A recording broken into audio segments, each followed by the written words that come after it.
All right, on this episode of Bouts Talking Bouts, happy to be getting in a little bit of time with an individual who's got a big fight coming up. It is going on January the 22nd as part of One Championship, a very compelling bout between Shinya Aoki and James Nakashima. And I have James on the show right now. How's the training and everything going ahead of this one, man? Everything's going really good. Thanks for having me on. Yeah, it's good to talk to you. It's been a little while since we've kind of chopped it up a little bit there. So I kind of wanted to talk about this fight here because it's an interesting one in the sense that you're switching divisions here and stuff like that. And I was kind of surprised initially when I'd seen that Shinya Aoki was going to be opposite you in the cage there. I think it's a great matchup. What kind of inspired the move to a different division here? It was just what I thought. It was what I thought we were originally going to do when I signed with One Championship, and until I got that first bout agreement for one, I didn't know that how they did the whole welterweight is actually 185, and then you have to weigh in hydrated 2 days in a row. Yeah. And it doesn't matter. I can make 170 hydrated pretty easy. I did my whole amateur career, and it's just an easy. It's where I want to be and where I should be. So it's and then once I started with one, I continued to win. We thought that a title fight was right around the corner after the first win, after the second win, and then after the third one we knew it was. So we just stayed up there. But now that I got that title shot and I didn't quite reach it, I think it's time to just go down and fight the people my size. That's curious that you had that many fights under the banner there. Was it just kind of a thing, like you said like the results were there. Like, was that something that I guess emboldened the idea of like, hey, let's see what's going on with this division here. Maybe we can kind of have a little bit of like a long-term thing with like the 185 ranks and then, worst case scenario, see where it goes after the fact kind of thing.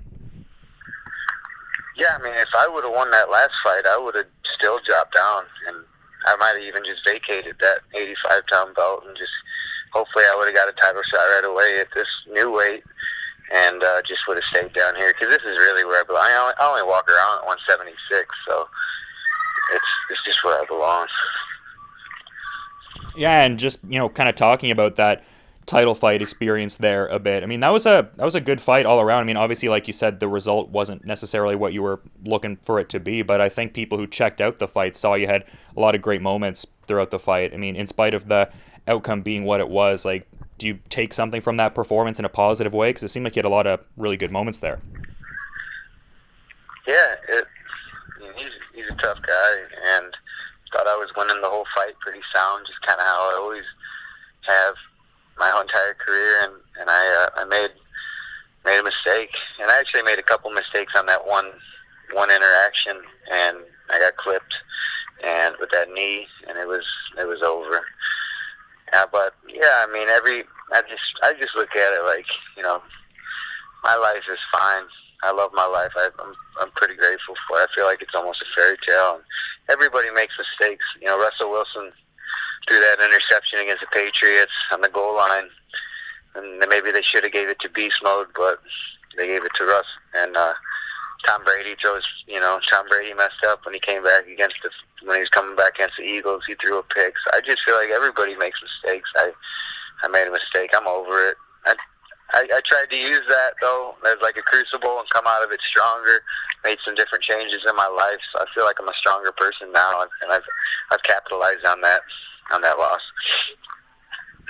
Yeah, well, I mean, you always seem like a very grounded kind of person, at least from the couple interactions that we've had and whatnot. Like, it seems like you're just kind of oriented to, like, family and just, like, what you're grateful for. Like, obviously, you would have liked to have won the contest, but it's not, like, the end of the world by any means. Exactly. That's exactly how I feel. Yeah, no, that's a good way to be for sure, man. But this is a very compelling matchup with you and Aoki here. Just like the, I guess, grappling possibilities here, I think is really exciting and enticing for a lot of the MMA fans out there. Has Aoki been a guy that's on your radar for a little while? Like, has he been a guy that you've, I guess, watched over the years? I guess, what's your familiarity with his skill set? I just remember watching that fight against Askren back whenever that actually happened. And then I remember him fighting Christian Lee because I had signed with one during that period. So I knew of him. And it's kind of a short notice fight. They just asked me like 5 weeks out if I was ready to go, and I was. Like, I've been really disciplined with my diet and training and everything, and man, I think it's a awesome opponent, awesome fight, good learning ability, and a big win. So I'm excited. He's a unique fighter. You know, he's pretty much one of the last specialists. I mean, I don't know. There's always specialists pop up every once in a while, but he's pretty much a total grappler. So it's a cool opponent.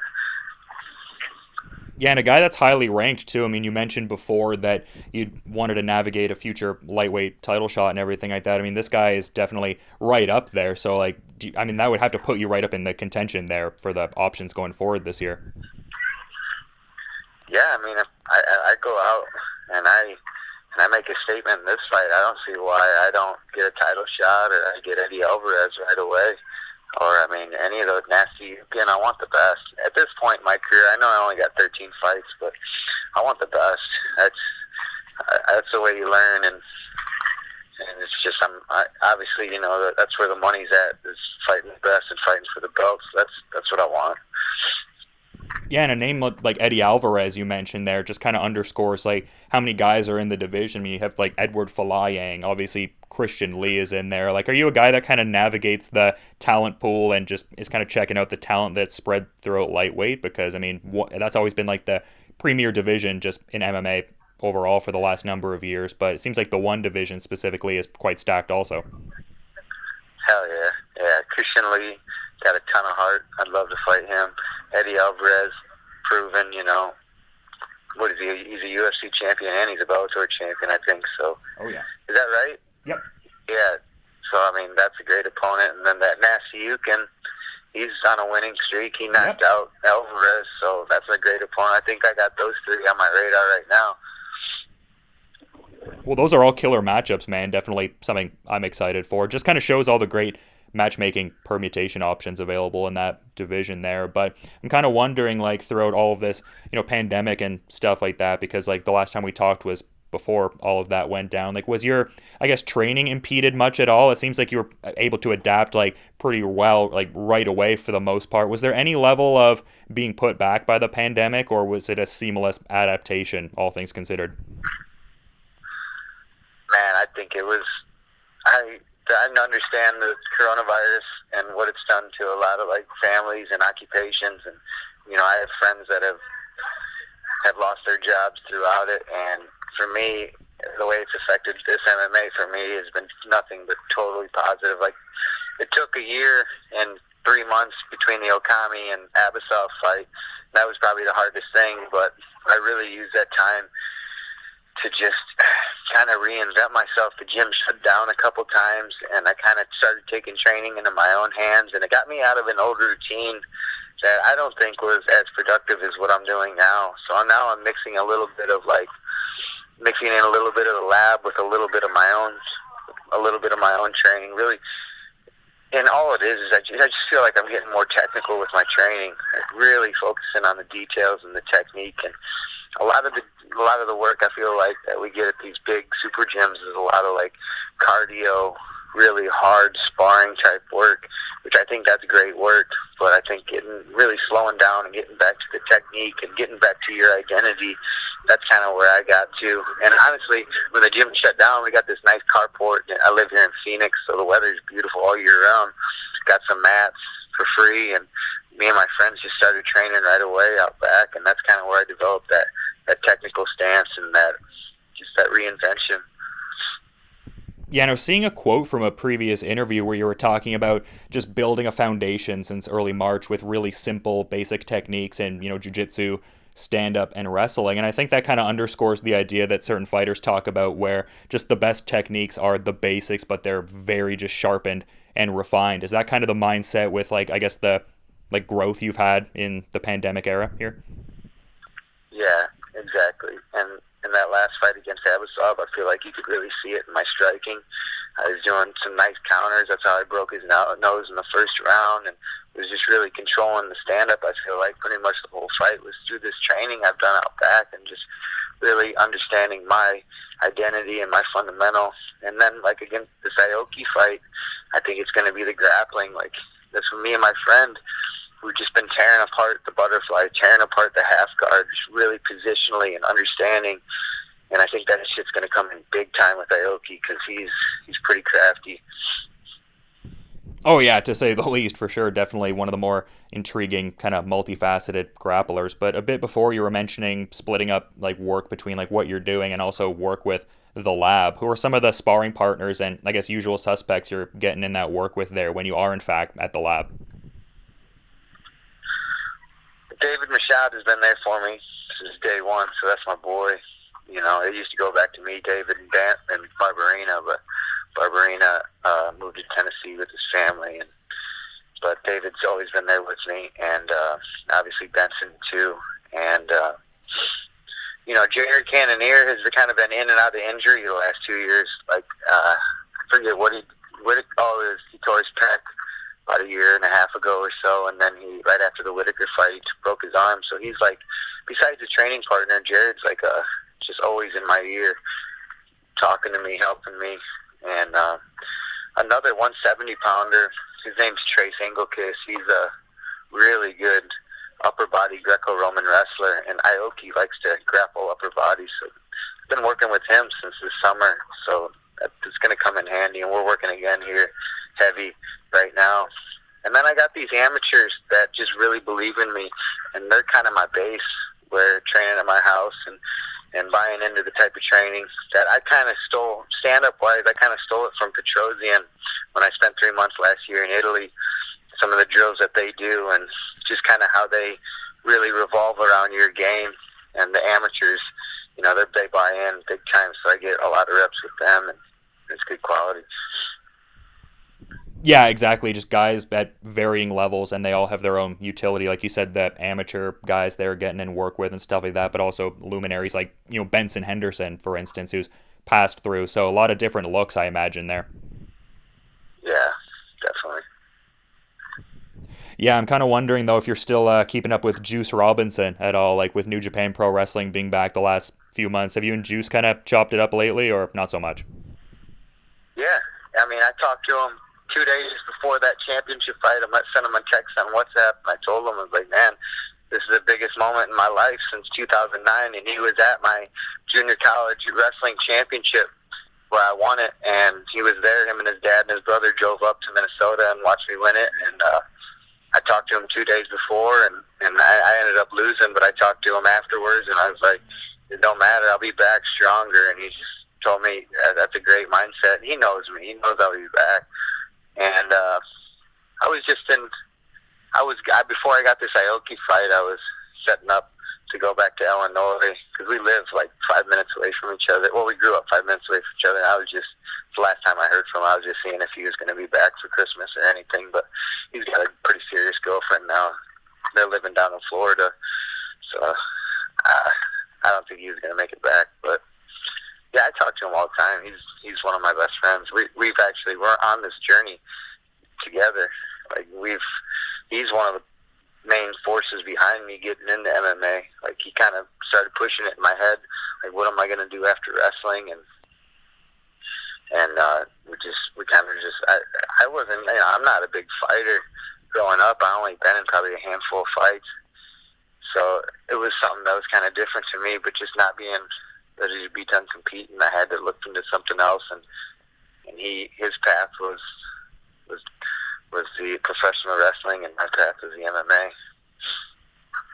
Yeah, you touched on something interesting there, because obviously you were quite decorated as an amateur wrestler, but not really a guy that's getting in fights outside of that, like just flippantly trying to get in fights. And I've heard from certain interviews with wrestlers where there's that, I guess, maybe competitive muscle memory where they're almost not oriented to striking just because it's obviously a wrestling-based kind of thing. Did you ever notice anything like that early on, and did you have to adjust accordingly at all, or not so much?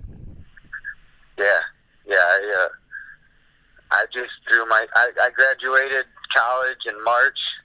Well, no, I graduated in May, but wrestling season ended in March, And I remember in June, I was in my first Muay Thai tournament. I just jumped right in. I had been cross-training Muay Thai in Omaha under my first coach, Kurt Padani, since I was 21. Then I graduated when I was 23. Wrestling season ended in March, and me and Kurt really started ramping up our training. And I was in my first Muay Thai tournament 3 months later in June. And I was fucking scared shitless to strike from the open. I was just clinching the entire tournament in the Muay Thai. And it took me about 6 fights to really start to relax and fighting from the open. And St. Pierre's been my guy forever. And he's complete, and he strikes and he grapples. So that's who I've modeled my entire game after. And I just feel like the longer I go in this game, the more it's going to pay dividends. And just what a growth pattern that is. Like, I mean, you were talking about what was going on with the striking in the early days, and then just to see the striking in your last fight, just how proficient and fluid and confident you were in that regard. I mean, that has to be something that bolsters your confidence just in as far as, like, the productivity and growth is pretty evident. Yeah, it is, especially since this coronavirus now. Like, I'm really having a lot more fun with my training. Just the coronavirus is forcing me to change my training up, and just I'm having a lot more fun training and building, and just feel like I'm building all the time. And I'm thinking, like, I go in, I spar on a Saturday, and me and my amateurs, you know, we take away what happened in them sparring rounds, and then we're working technically on Monday morning, you know, Monday night, and then gets back to some hard practices on Tuesday, and back to being technical on Wednesday. It's just, I feel like I really got a good rhythm, and I like where I'm at right now. Yeah, you seem to be in a great place, all things considered. But usually when I have fighters on, I generally ask if there's like any music they're, you know, partial to train to. Like, are there certain genres or artists that get you fired up, or are you kind of just indifferent a little bit almost, and whoever grabs the aux cord, it's kind of fair game? Yeah, it's funny. My friend gives me crap about it all the time because I constantly play this Alice in Chains Unplugged 1996 album. Oh, yeah. Nonstop. It's, I love it, man. I love Alice in Chains. I love that live acoustic. He actually, the kid that gives me crap about it, he loves Kendrick Lamar. And I kind of bought into Kendrick a little bit. I like rap. I'm more like a Lil Wayne. I was big into Lil Wayne back in the day, not anymore. After the Carter 4, I kind of fell off of him a little bit. But yeah, fair. I got into little Kendrick recently, and Kendrick's pretty good. Yeah, that's cool that you guys are kind of showing each other's jams and stuff like that. Maybe eventually they can develop the Alice in Chains appreciation, kind of reciprocate a bit. You like Alice in Chains, too? Oh, yeah, no, they're tight for sure. Well, I like Kendrick Lamar, too, so I'd kind of be comfortable with whatever you guys are jamming, I think. Dude, music is so powerful to me. Everything for me is music. I'm just chilling, and it's all music. I guess to that point, is there any thought on what your entrance song might be for this fight, or do you not really let yourself think about that until it's like right close to the fight? Yeah, my entrance song was The Cure, Just Like Heaven, for my entire career. And then just before that last fight, like 2 minutes before I walk out for that last fight, they're like, oh, we can't, your music has copyright issues. We can't play that. So that was kind of a bummer, but I don't, trying to stay focused. But I guess I'm going to have to find a new song because they can't play The Cure. Yeah, it's kind of curious. Think about it pretty quick. Keep forgetting. Yeah, so maybe something you'll leave kind of closer to the fight, like, I think I might pick this particular tune, and then just kind of send her from there. Yeah. No, I think that's the move. Sorry, Alice in Chains, Sludge Factory. That's one of my favorite songs. That'd be a good one. Yeah, that would be real tight for sure. So, yeah, looking forward to hearing whatever tune you come out to. I'm sure it'll be a banger. But, yeah, great getting to talk to you and get some insights ahead of this one, man. I want to be mindful of your time and your schedule, though. Is there anything you want to sort of add as a parting thought as we're kind of wrapping up here, James? I just thank you for putting it out there. And I just like to thank my family and my team and all the support. I just feel like I have a world of support, and that's just the main force behind everything. Yeah, it's a great parting thought to kind of leave off on. And this is going to be an amazing fight, which people can check out. And that goes on January the 22nd. Shinya Aoki taking on James Nakashima as part of one championship there. Thanks for all the time and insights ahead of what's a high-stakes fight. James, best of luck with the remaining parts of the preparation. And just have a great rest of your night too, man. Thank you.